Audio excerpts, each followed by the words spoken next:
Do you have advice on how to start? Yes. If you're going to start content marketing today, you have to first ask yourself, what can I stop doing and reallocate those assets, those resources into something that's more effective. So if you're spending a lot of time on events, or if you're spending a lot of time managing your Google AdWords, maybe there's a better way that will return a higher investment if you created content. In the online web world, there are 53 billion indexed web pages. We've got to find the content holes in that market. The first question to ask is, what am I spending a lot of time and energy on, and how much does that cost?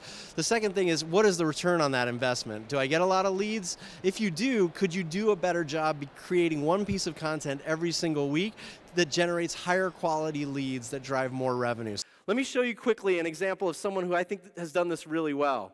This is an email I got from the CEO of a company who said, have you checked out the Book Video Club?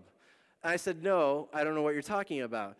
And he sent me this email, and it shows The Innovator's Dilemma, which is a best-selling book right now. And they invite you to go watch the video. So what do? I click the link, and I go to watch the video. And the video is basically just one of those The Innovator's Dilemma videos by Harvard Business School professor It's just Clayton an explainer Christensen. video that explains the key concepts in the book in about 5 minutes.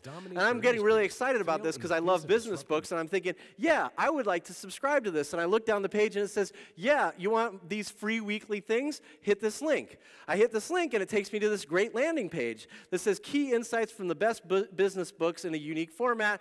How does it work? It gives me 5 reasons to subscribe. It says it should cost $100, but we'll give it to you for free. I'm like, wow, this is valuable content. I'll certainly sign up. And I scroll all the way down the page and it says, who's behind this?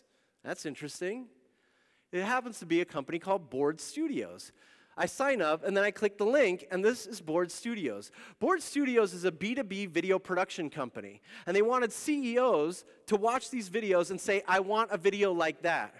A great point to start on content marketing is really defining your audience really well. I call it fractal marketing. So you want to divide and subdivide your audience until you find an audience that you can own and that you can add value to their everyday experience with great content that inspires them to go on a journey that leads to your business. Get rich, target a niche. That's what we say in the US, but here it's get riche, target a niche. How do you find your niche? You find your niche by looking at your most valuable current customers. So don't look at all the customers, just take the top 10 from the last year.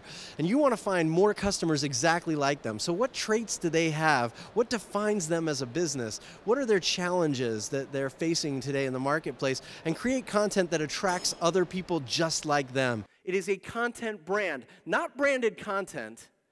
A content brand. This is not semantics. This is an important point I want you to embrace.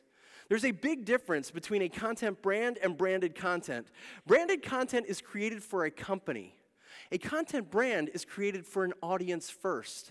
You convince them to stay with you by creating that content on a regular basis. So make an appointment with the audience. Say every Thursday I'm going to deliver great insight for CEOs of technology companies who develop products that are for the consumer market or whatever it is.